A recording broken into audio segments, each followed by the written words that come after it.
Hello, WVBL Radio listeners. This is DJ Jammin Jade, and I would like to welcome you to Behind the Music with Sundays with Emily. Emily is from Kansas City, Missouri, and took first place last month in WVBL Radio's first open mic night show. By phone, Emily has joined me for this interview.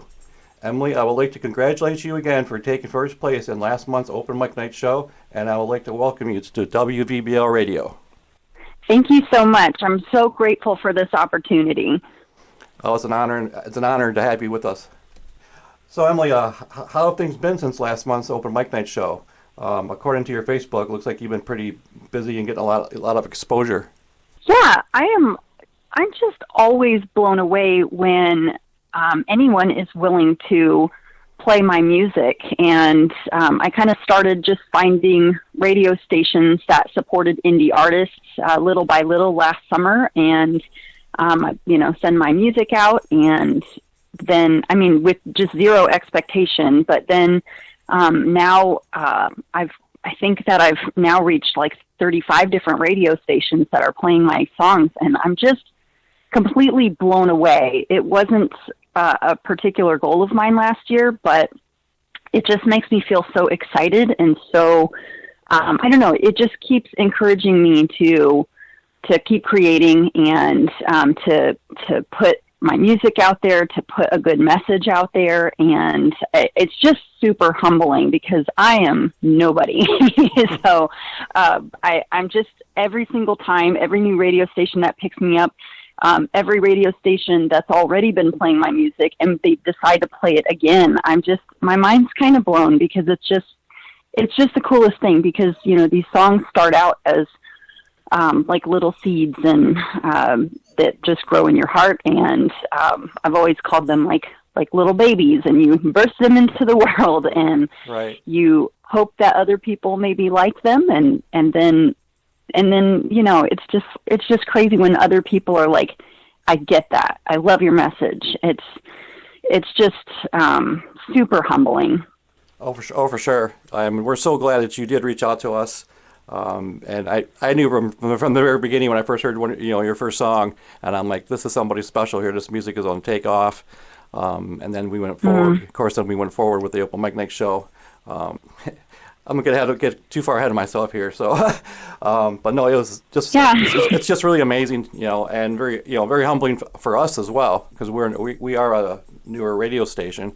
And to have artists like yourselves, to reach out and ask for us to play your music, it's very, we're very humbled by that as well.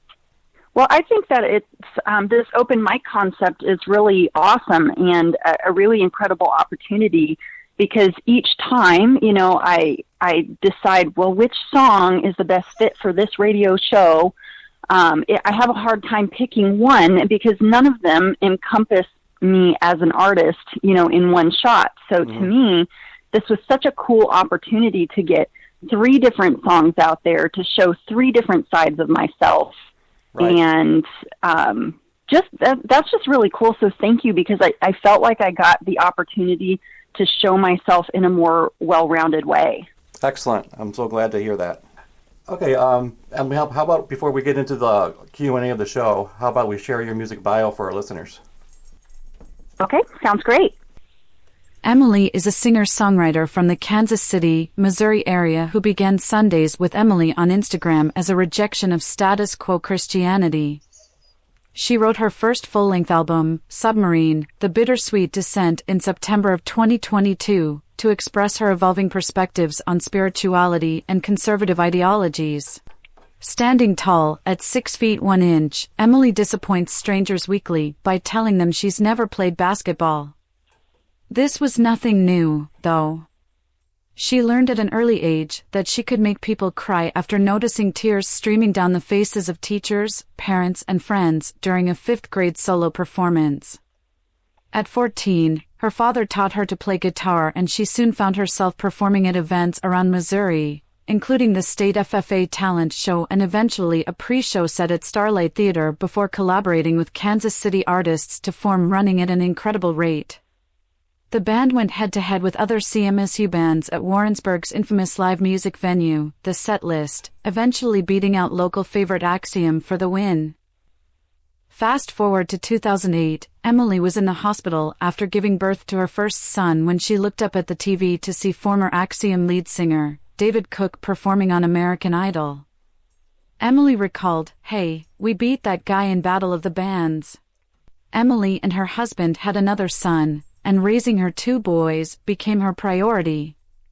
During this time, she found the equality and compassion of Jesus attractive, and she gave her life to Christ and became a devoted Christian and worship team member. This is where she really made people cry with her passion for music.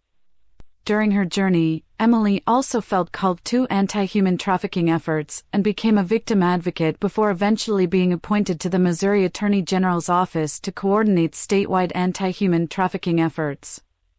In these roles, Emily experienced heartache to the extent it made her question God's supposed plans, and even existence, and singing at church became a deep, dark struggle. She learned stories from survivors that made her more curious about how politics affected people with vulnerabilities. After the election of Trump in 2016, Emily set out to understand what the backlash was all about. She began realizing her world looked very much like her, and started challenging her own perceptions by learning from people of all walks of life. When COVID reached the U.S., she watched in shock as the group of people who most loudly professed to care for their neighbors began minimizing and mocking the virus, as well as every other human issue that was being highlighted on the public stage. Now, it was Emily's turn to do the crying. She later identified the feeling as grief and had lost a community she thought she knew so well. As artists do, Emily turned to music and started processing her frustrations. On September 15, 2022, Emily quietly and unexpectedly dropped her album, Submarine, The Bittersweet Descent into the World, in hopes that others who have deconstructed their beliefs find validation and solidarity in her songs, and that evangelicals will truly listen to her lyrics and consider how their political and cultural alignments have quite possibly invalidated the message of the Jesus they worship. How did that sound? That sounded great. Okay. So Emily, after hearing your music bio and looking back in your personal life and music career, how does it make you feel? Does anything come to mind? You know, honestly, it almost, every time, it almost leaves me feeling just a little bit unsettled, because I've just more recently in these last few years become more vocal about, I guess, my changing views on things. And, and I know that I know that my views challenge the status quo of American Christianity, and that they ruffle feathers.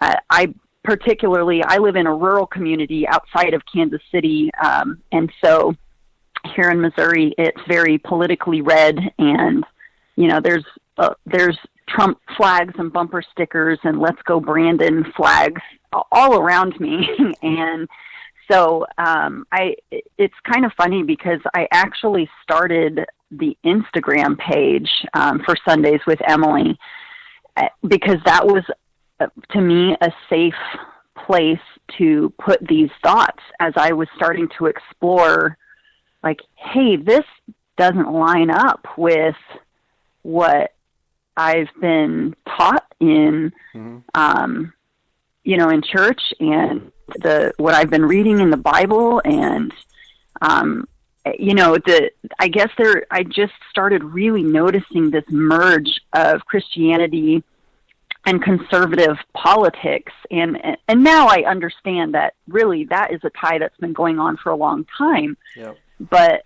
I guess just so many, again, people-centered types of issues that have come out in the limelight in these last couple of years, especially, and just kind of watching how Christians throughout my social media, especially during COVID, right? Because social media was our window to the world for a couple of months there.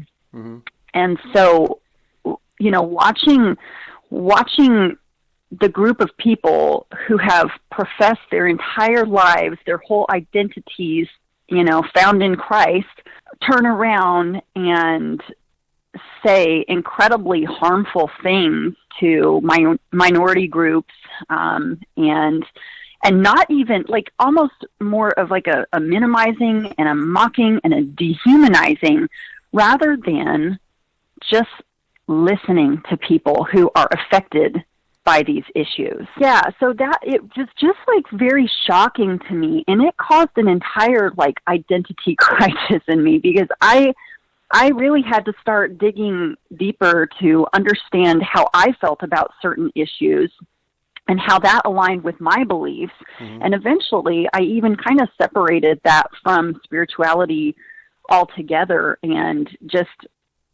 who am I as a person? How do I want to live in this world, be in this world, love the people around me, as a human for this time that I'm on this earth, you know? And so it's funny because I really just feel like I've been on this path to be a better human. And, I do feel like the lyrics in my songs, are a little controversial, and even in my bio and, you know, anywhere where I put any kind of copy, I want to tell people what I'm about, but I'm terrified to do it every time because I just kind of assume that I'm going to start losing friends. And to some extent that has happened in ways. Nobody's outright said anything mean to me. It's not like that, but I do feel like there are people that have distanced themselves from me.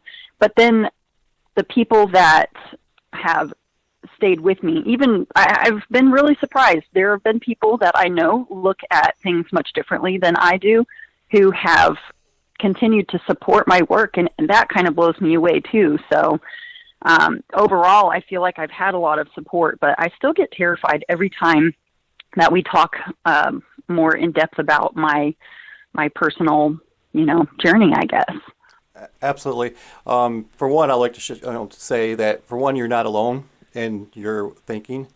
As you know, I'm a believer, and I'm also a church leader. And I too have struggled with what the political norm is, whether it's within the church as a whole, our society, and I've noticed that a lot of people just believe what they believe because they've been told that over the generations, and they have not done their own homework, and you know, they have not read the Bible themselves. I've had a lot of people over the years say, "Well, this is wrong because of this," or "This is wrong." I go, "Really? Where's that at?" And unfortunately, they don't know. Right. They have blind faith in what they believe, and it is very disturbing when you hear other believers act in that way, and it's like, you guys skip the Gospels. So right. And for you to step out and to point, we hear a lot of musicians will talk about politics, and you talk a little bit about politics, but it's more than that. It's the bigger picture, and I believe that takes a lot of courage for you to do that. And I'm glad that you are doing that. Like I said, I shared your bio with my wife Jen, and of course your music, and I actually shared your lyrics for your song. Dear Church with my bishop last night, and I said, "There's something special about this song. I mean, yes, it's bold, but it's speaking the truth, in my opinion, and that takes courage to speak the truth now, especially nowadays. I mean, the truth is almost, not welcomed anymore. If it's not a popular opinion, then you're wrong regardless. And I think it takes a lot of I think it takes a lot of courage for someone to step out and say, hey, this is what I believe, and to get people to think. I told my bishop, I'm like, I think this song alone can gives other believers something to think about, but not just our congregation, but us as church leaders as well. Sometimes we need to be reminded of how we're supposed to be. We're not supposed to be living according to the ways of the world, and we're supposed to be turning to God for that, and representing Him. And it's so easy to get wrapped up in life and in the world, and just forget what you're supposed to be doing. It's just so easy to do that. And I think I really believe your music really helps remind us how we're supposed to be. And I actually want to thank you for doing that, because I believe it's needed. So I believe it takes a lot of courage to do what you're doing, and I do understand the anxiety parts of it, because I've shared some things about myself, and I thought I was going to lose friends or whatnot, and in fact it's actually been the opposite. Yes, you always lose some friends when you speak your mind or whatever, but I've actually received more support than I ever had because of being authentic and sharing my views and sharing who I am as a person, and that is so humbling and a blessing in my opinion. So I totally get where you're coming from. Totally. Yeah. Well, thank you so much for saying that and for validating this art, because it just was like a boiling point for me that and I guess just to kind of throw this in there as well, I used to work in the victim advocacy field, and my brain is full of stories. Oh, yeah. In fact, my son just out of the blue this morning asked me who my therapist was and why I saw them, and it just kind of took me off guard. And as we're sitting there eating our breakfast, all of a sudden I'm like, I don't know, I just went in my head, and tears started forming, and I'm like, what is this? Right. It might be time to make an appointment again. But so my head knows a lot of horrific things, and because of that, I think that I got to a point where I couldn't create very well anymore. I felt like my brain was kind of clogged up, and it kind of took that 2020 year. And like I joke, an identity crisis, but eventually it was like it just had to come out. And my best friend left a keyboard on my front porch. I'd never played. I'm not a piano player at all, but I had made a comment in passing the day before that if I just could learn another instrument, maybe that would help inspire some new kind of creativity. And then the very next day, she leaves it on my porch with a note that says, "Keep creating." And I went and I wrote Submarine that night. Awesome. And just in, that is so awesome. Probably in 2 hours. That is so awesome. Yeah. Yeah. So it just, and that was the beginning. It started seeping out. I was just so, like I said, in shock and bothered. And I guess I had some things to say. And absolutely. Put it in music. Yeah. And it's so interesting, when we step back, and I used to be in civil service, in the fire service and in law enforcement. And so I've seen the worst in mankind, shall you say. And there was times that I was just struggling, and even occasionally I will still have some bad memories, and they almost become haunting. But again, I was able, you turned to your music, and and I turned to my faith, and it's all about perspective. And in my opinion, it's okay. Does this negative thing, does this show that God doesn't exist, or in fact does it show that that Satan exists? And that that type of, it's all about perspective and the way we want to look at it, and how we respond to these negative things. Some people will experience something negative and they'll turn to drugs or alcohol, or other things, and how we process things. And especially as we get older, at least for me, I've learned to process things a lot healthier than I used to. And it's really cool that you're able to, take these, these negative thoughts that were bothering you, and then turn it into such beautiful music. It's really neat. Yeah, I was talking with a friend of mine who's also a musician not that long ago, and she kind of pointed out how it's easier to say what you need to say in a song because people aren't going to interrupt you. And it was like, yes, because in my head, I feel like in order to speak out on something, I need to be an expert on it. I want to have all the bases covered, understand all the complexities of something before I speak out. And that's really difficult to do. And then conversationally, because of my anxiety, I don't feel like I'm the best person to respond in the moment. I have to think through things and process. And I'm the person who 3 days later goes, oh yeah, Right.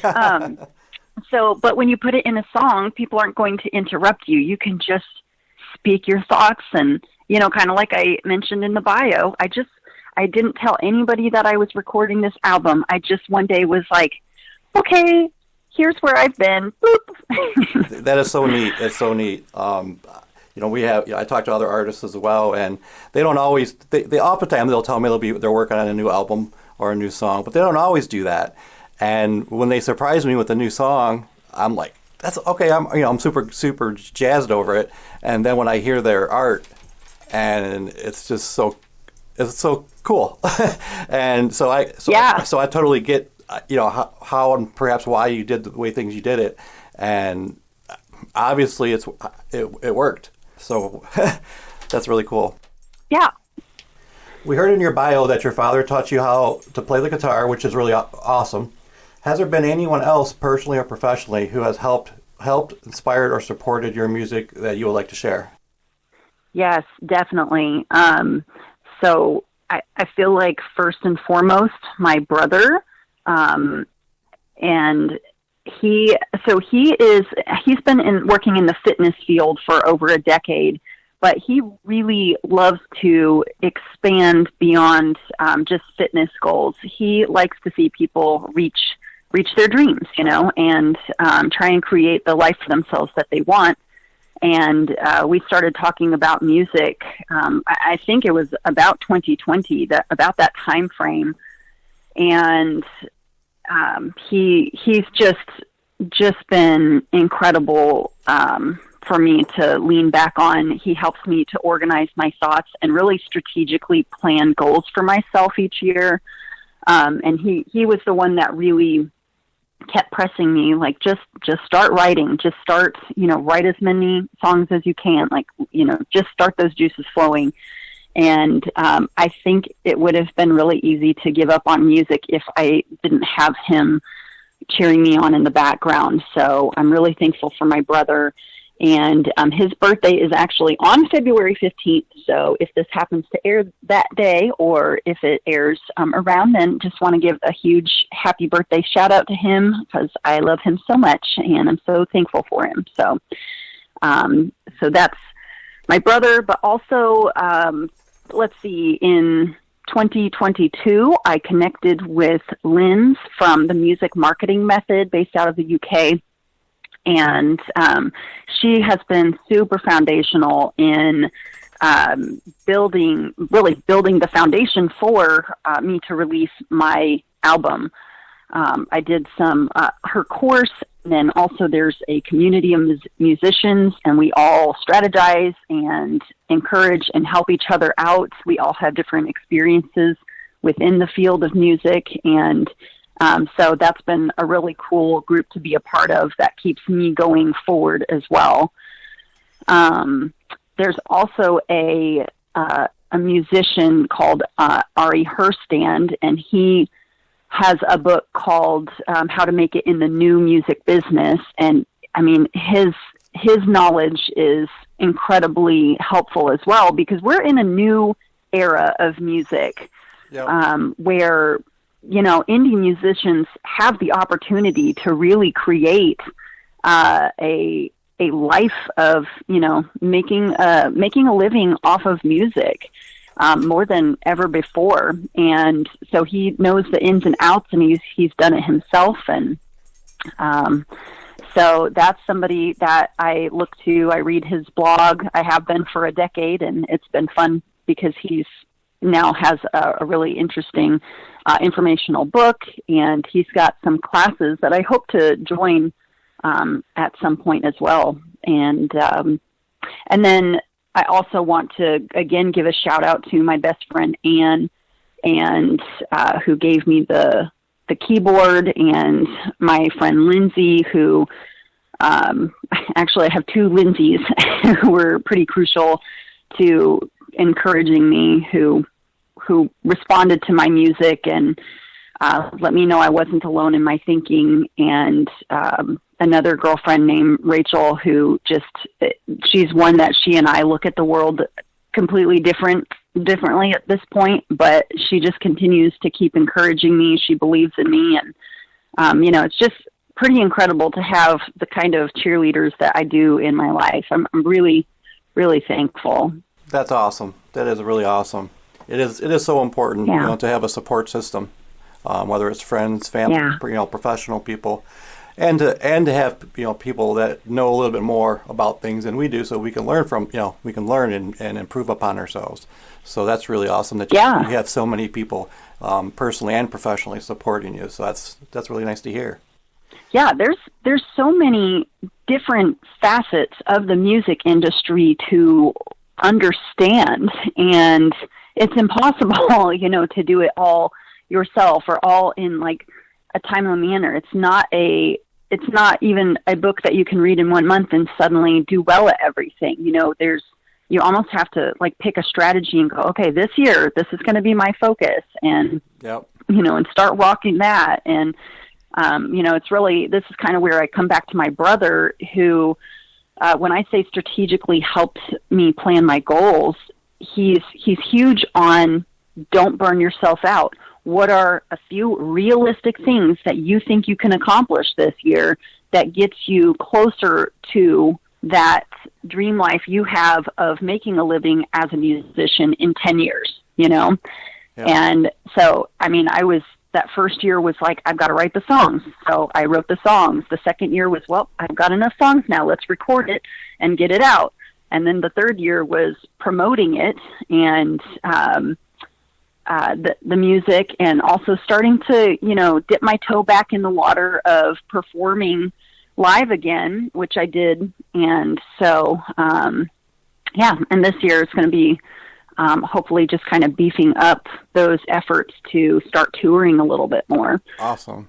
So anyhow, it's just that chipping away towards my goal, that even when I've gone 3 weeks without touching my guitar, I can look back and say, hey, you know what? I grew my following on Instagram because I took, this time to do this, or I'm on this many radio stations because I put in this level of effort in it.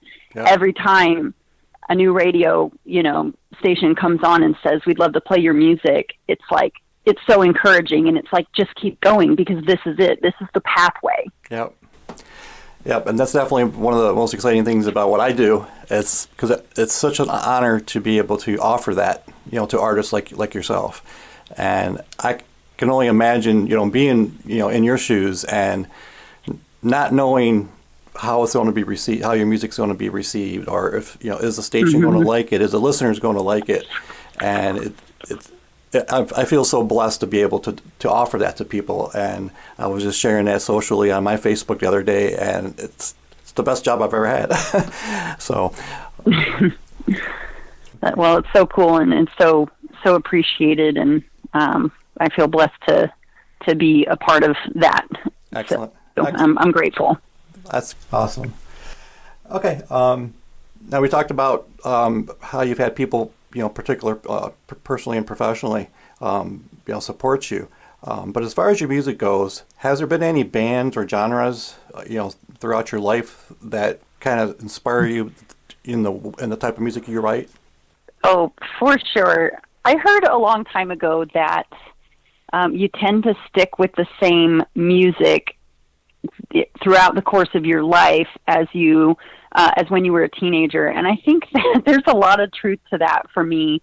I was lucky enough to be raised, I was an 80s baby, which means I was, growing up through the 90s in those really, formative years as you're turning into becoming an adult.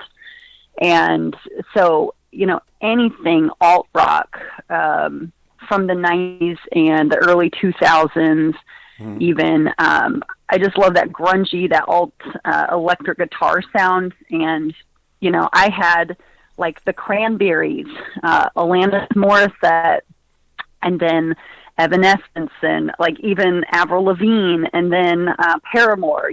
These different bands just continue to fuel me that there was room for women in rock. Yep. And awesome.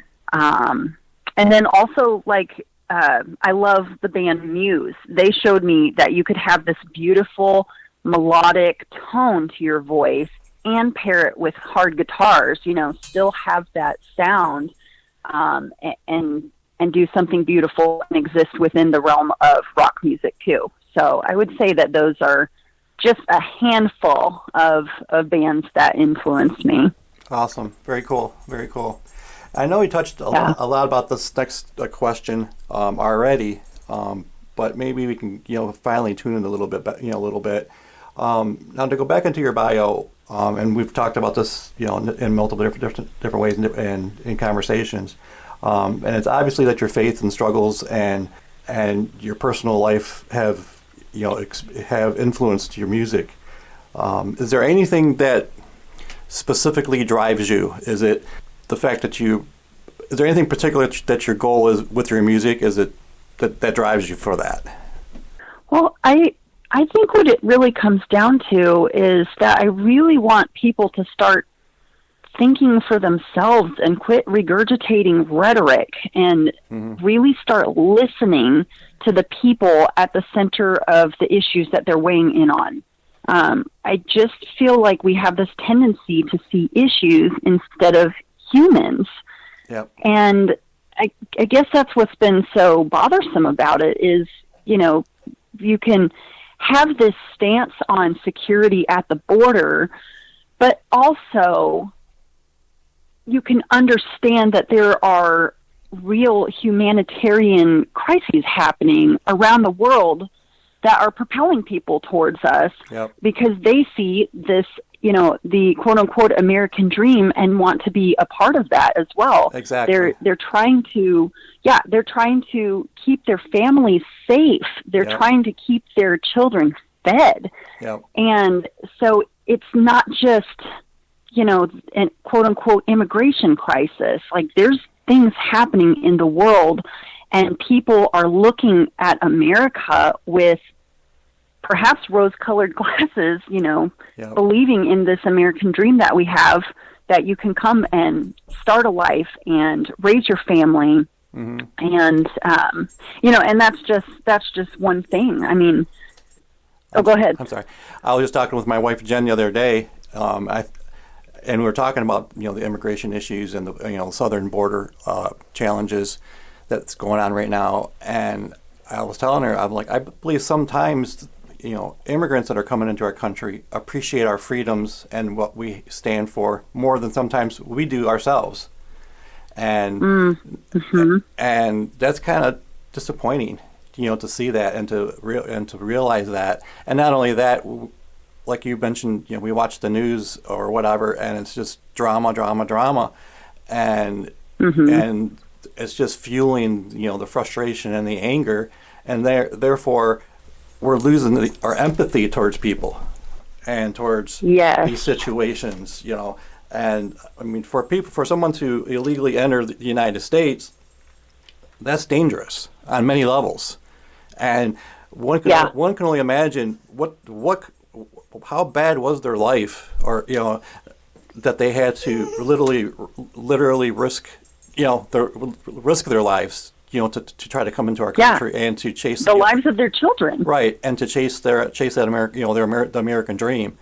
And I think we need to remember that and try to understand that. Nothing's perfect. Our world's not perfect. Nothing will ever be perfect. However, I think with a little bit of empathy, we can get a little closer to that. And we have to understand the big picture, not just the financial, challenges, or yes, security is definitely a concern, but when we care about the people, not just the issue, we can get a lot further that way. Yeah, I've really struggled over these last, week and a half or so. I feel like across my social media, I'm seeing a lot of comments that are at the very least suggestive of a civil war. And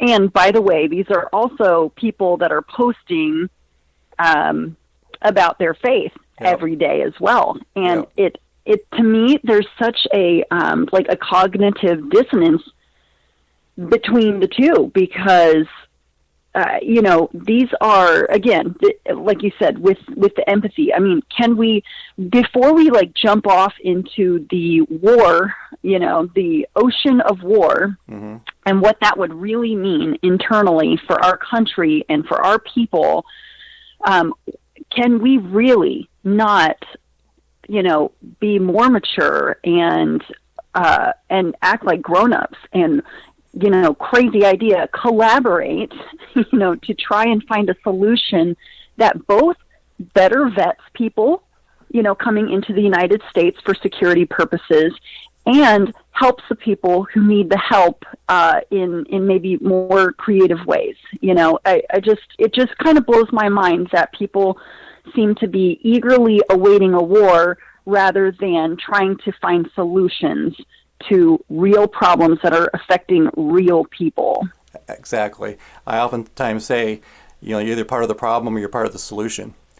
And, mm-hmm. And we see that, so often people just want to assume things. I always say never assume, and always verify, confirm before we're reacting to things. Yeah.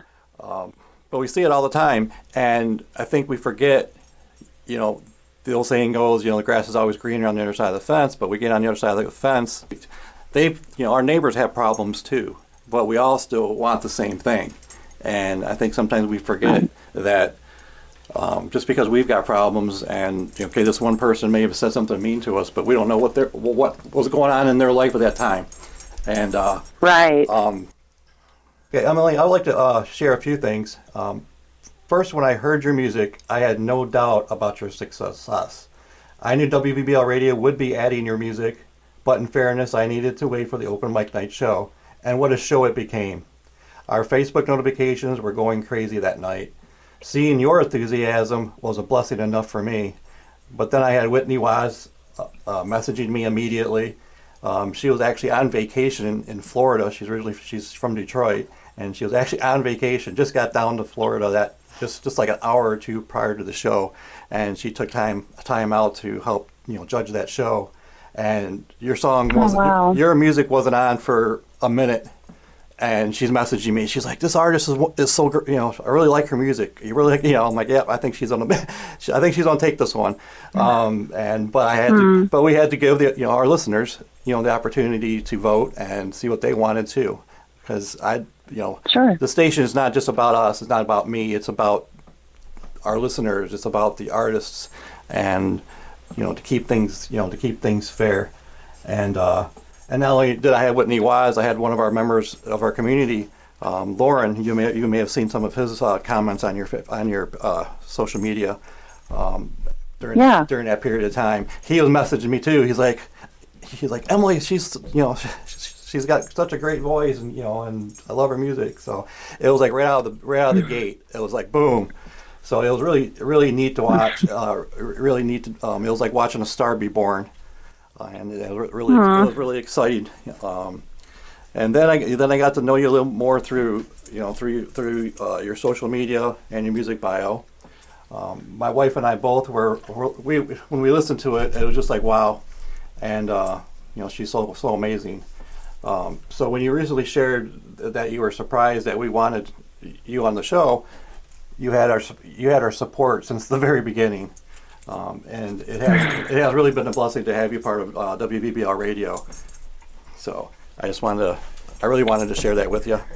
Well, thank you. It really, really means a lot. And I also did a little research on my end about you guys and how you started the radio station, and it was, being rooted in your faith and me challenging the faith, because to me they're very closely linked. If you're going to believe a certain way, then I also feel like you should probably vote in a way that backs up your beliefs. And I guess that's where I've felt like there's been kind of a fork in the road. And so, to me, it kind of all ties together in one package. And so I just kind of expect that people are going to be a little off-put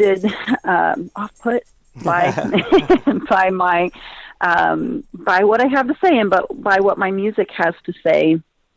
And especially when I found out that there was such a deep spiritual connection, I thought, oh man, I can't believe these people even took the time and allowed me to, put my music on there, because spiritually, I think I've kind of landed in this like place of agnosticism, and I'm content in that place. I really feel like if God is really there the day that I die and we have that conversation, nobody is going to know the struggle that I had more than he will. Absolutely. And or they will. Right. So I just have a lot of peace, and I'm just gonna, like I said, keep living my life in a way that I feel like best supports my family and my neighbors and my community, and whatever that, the definition of community is that I'm in the moment. So I really appreciate your support. Oh, thank you. That's touching too. So thank you very much on that. I know you've shared in regards to your music that not one particular song really represents you as a whole. However, is there any one of your songs that you feel is maybe your favorite? That is really hard. Like Dear Church was exactly the vibe that I was going for. It's such a fun, poppy, pop rock kind of a song. And then Meet Me is also, I love that because it's a welcoming for anybody else who's struggled like me, and like a validation, like it's going to be okay. You can question things. It's okay. The world doesn't end.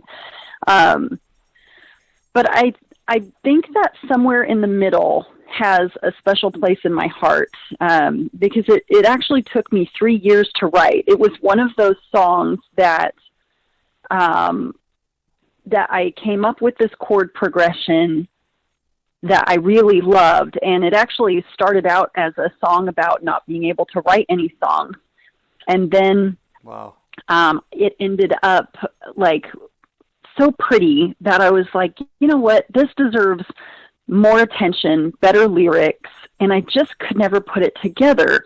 So that was 2019.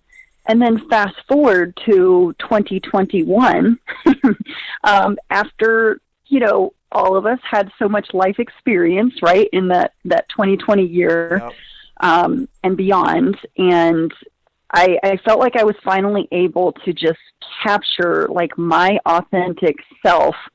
And also, I don't mean this flippantly and in a comparative way. But I don't know any other words to choose, because it was kind of like just coming out, in a spiritual way. Because if you can imagine, I was somebody who was heavily involved in church, but having this inner turmoil, and then COVID shuts everything down. It gives me a perfect excuse to just completely back away. Yep. And so, eventually, as things began to normalize again, people are asking, are you coming back to church, or asking family members, when is Emily coming back to sing, and so that song was kind of a coming out in a spiritual sense for me, to just kind of gently let people know, like, I don't have the same thoughts that I used to. Mm-hmm. And I'm content in this place, and I don't feel like I need to land in the label. I'm somewhere in the middle here, living my life. And so that song, just like, as soon as I wrote those lyrics, I finished the rest of the song in probably 30 minutes. I mean, it just rushed to me, and it means a lot to me. Yeah, it's like when I'm preparing for sermons, there's some sermons that the words are just there. I can jump on my keyboard and type up a 500,000 word sermon in 15 minutes.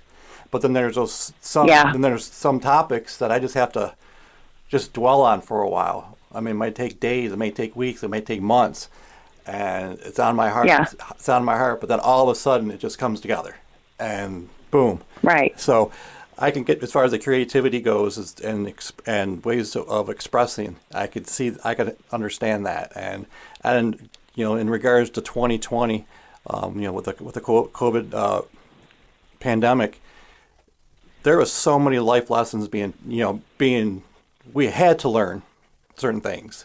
Yeah. And there was so many, so much life changes.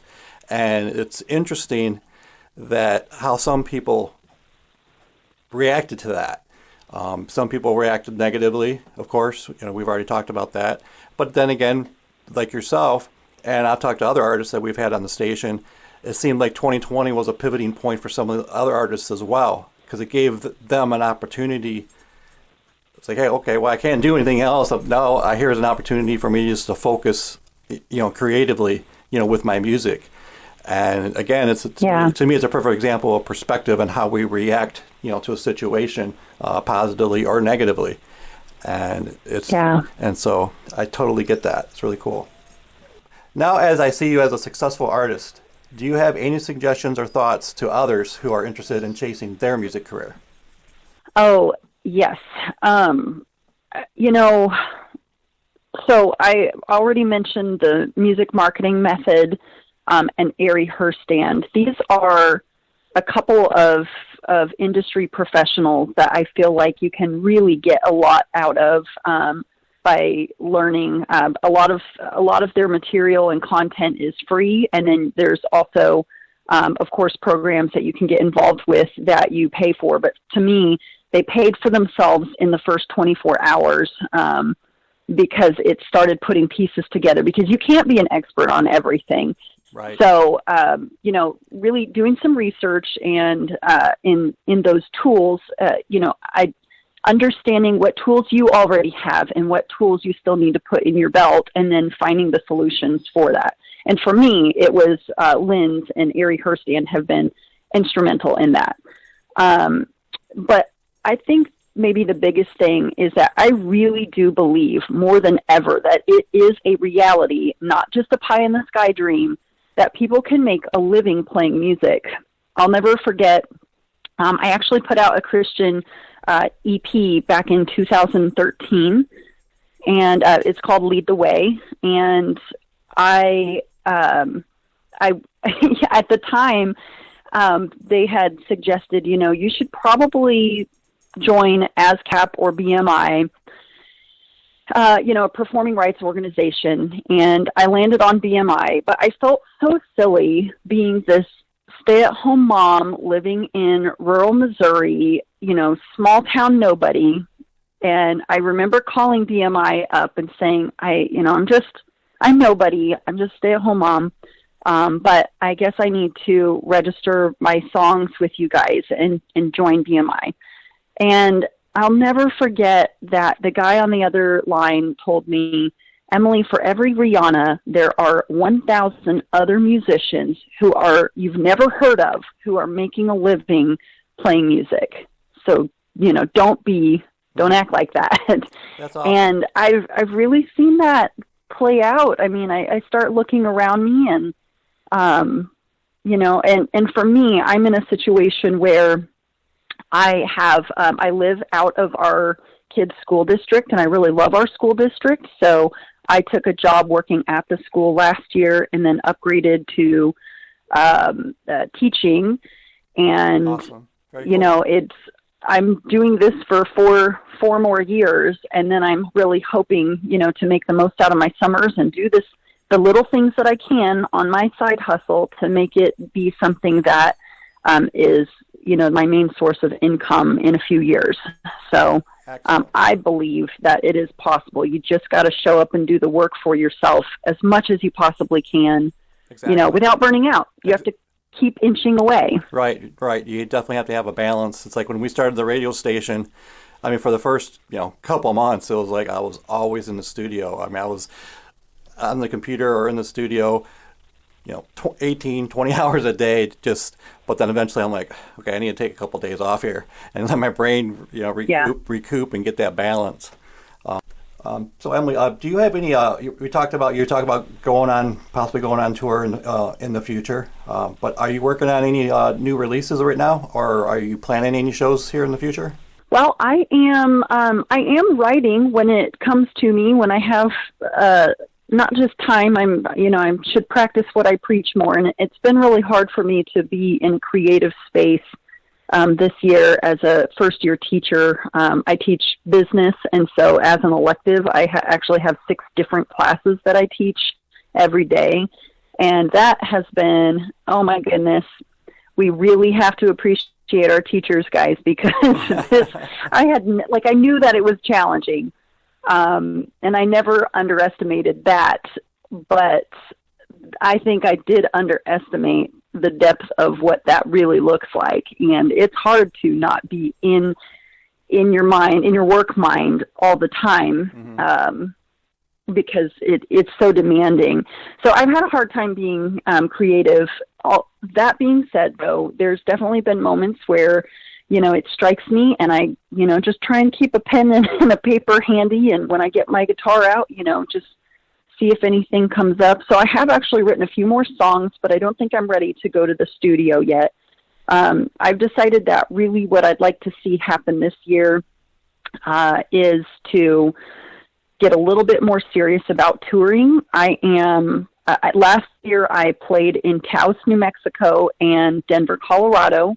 I'm also very passionate about traveling, and I particularly love the West. And so that went phenomenally. It was really good for me to kind of prove to myself that I can still do it. And then, so this year I'm going to try and kind of repeat the same thing, but try and expand it to like 2.5 weeks, and see if I can get a show lined up, every night, every other night, throughout New Mexico and Colorado, maybe even Texas and Kansas on the way to and from, So if anybody has any connections to venues or wants to host a house concert out that direction, please reach out, because I would really like to start getting that on the books and just go have fun. Awesome. Sounds really exciting. I do know there's some artists, in those areas that we've had on the show. So hopefully they'll be listening, to this show, and maybe they'll reach out to you. So that sounds really exciting, and that'd be awesome. And I can't wait to hear the updates as your career continues to grow. And so I'm personally really looking forward to that.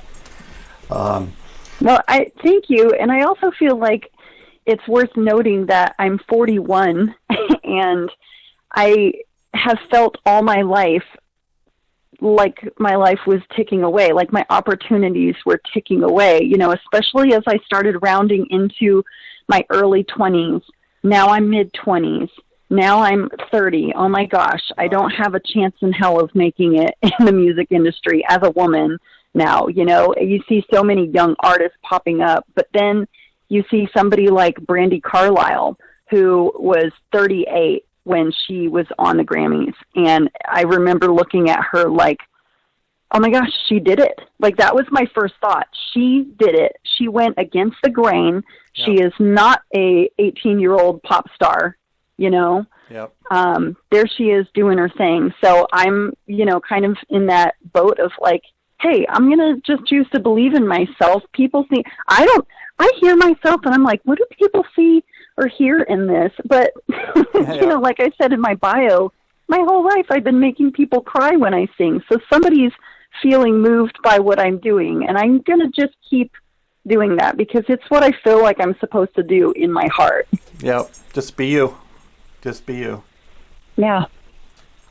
Before we close this up, is there anything else that you would like to share? The first bigger tattoo that I got was it says "My life is my message," and I just still want to continue living that out loud to this day. I want to live my life in a way that encourages, that loves and supports my fellow humans, and I just really hope that my music inspires others to do the same. I hope they take the time to listen and to ponder, not if you're on, I feel like my music comes at people in two different ways. And on one hand, I hope that it validates people in their questioning, in their, that place of cognitive dissonance where you're trying to make two things work together and you suddenly realize these things just don't fit together anymore. And I just want my music to make people feel like they are heard and that they're not alone in this journey, because I know that there are thousands of us experiencing that. And then on the other side, I know that there are people listening to my music who don't align with my thoughts, but I really hope that they take the time to, instead of just being dismissive, and not just of me and my music, but when they hear arguments or perspectives from people that are different than them, I really hope they'll at least take the time to listen and mull it over and consider other people's perspectives before landing on a definite place, Totally. I don't feel like we have to have our mind made up on anything. Listen and learn from other people. Yep. Because they've got something to offer and to teach us. Yep. I've just recently started sharing. I'm finally at the age where I realize I don't know everything. So yeah. And there's so much to learn. And everything changes. Yep. And there's so much to learn. And not only do I not know everything, I've also come to understand that I don't have to understand everything. How about we wrap things up here and share some of your music for our listeners? That sounds great. And thank you so much again, Jade, for this opportunity. Thank you for what you are doing for all indie artists, for artists on the individual level, like I said, for giving us this opportunity to share a more rounded version of ourselves by getting to share multiple songs. I really appreciate and respect what you are doing and your kindness and openness too. I'm grateful for you and for the opportunity and wish you guys the best of success as you guys grow. Oh, thank you so much. That really means a lot. And I would like to, also thank you for being on today's show and sharing who the person is behind the music, and for us to be able to share this with our listeners here on WVBL Radio. For those interested in more Sundays with Emily, you can find her on her website at sundayswithemilymusic.com, where you can read her bio, buy her cool merchandise and music. You can also find her on Facebook, Instagram, Twitter, Apple Music, and her YouTube channel has a lot of amazing videos. With all that, now let's enjoy some of Emily's amazing music, starting with one of her hits, Dear Church.